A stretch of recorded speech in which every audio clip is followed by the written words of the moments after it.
in today's time, there are a lot of tests recommended during the first trimester, what we call the prenatal care, right? Yeah. So, and there's a lot of confusion regarding that in everybody's mind because, people have the general mindset कि doctor extra test करा रहे हैं, which is not really true in today's time, right?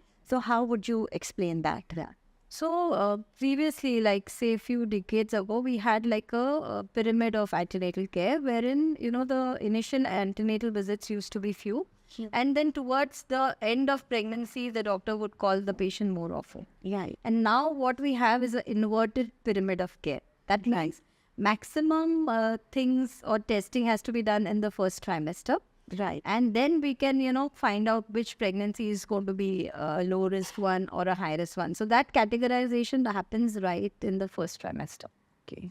Okay, so when a patient or a woman approaches us with a positive pregnancy test report, Right. is when we would, do a detailed history, try to find out if she has any, past medical illness or a surgery or she's on any medications. Generally have a knowledge about what her usual diet is like, how her, exercise, physical activity plan is like that. And then, of course, we recommend the folic acid supplements. And the first confirmation of a proper pregnancy is by doing a dating scan. So we do an ultrasonography, say around 6 to 7 weeks of pregnancy, wherein we can confirm the heartbeat of the pregnancy. And that kind of says, 95% now this pregnancy is going to go the correct way. That kind of ensures that, Okay. it's very important that once that is there, Right. you would expect only 5%, some problem. That's amazing development. So that is like, done like within few weeks of missing your period. So that is dating scan. And also if the woman had irregular cycles prior to becoming pregnant, and that helps us to know the exact gestational age. Okay. And then decide the date of delivery. So that dating scan is important, especially for women with irregular cycles. Okay. Otherwise, all right, maybe, if that is one scan which is not done, fair enough. The second is one level of test that we need to do. Like basic, like we do a complete blood count, we do a urine routine to look for any infections or like, any diabetes, sugar in the urine. Like, pre-pregnancy, there's an existing thing which the woman is not aware of. We do the thyroid hormone levels. We do a fasting blood sugar. We do a HbA1c, which is like, tells you how the sugar has been in the last 3 months.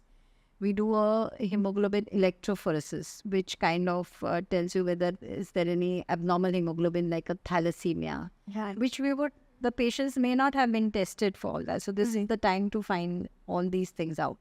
We also do an infection screen, which is like a HBsAg, HIV, and HCV. These are all viral infections. Suppose there is, a chance of that being there, then that we have to take extra care. And a VDRL. So these are the infection screen that we do. And we also do aneuploidy screening. What it means that there are certain common chromosomal abnormalities in the baby, which the pregnancy generally is unlikely to continue, or there may be major abnormalities in the child.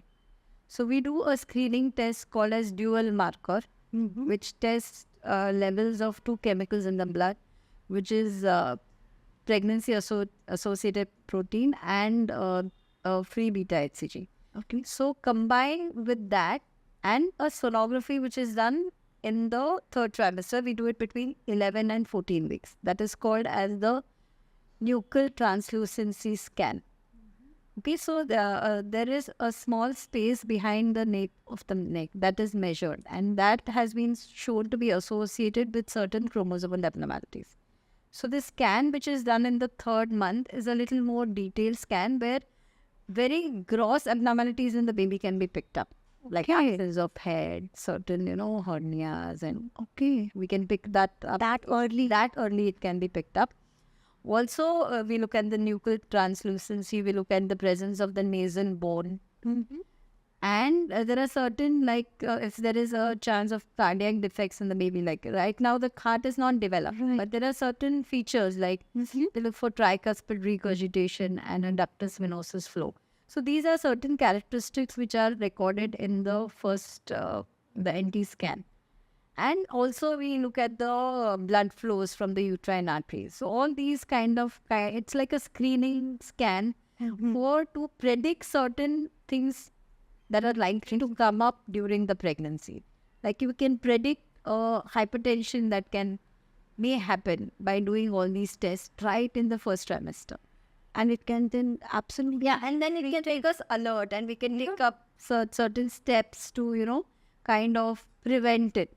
Absolutely. So all this testing is very, very important in the first trimester.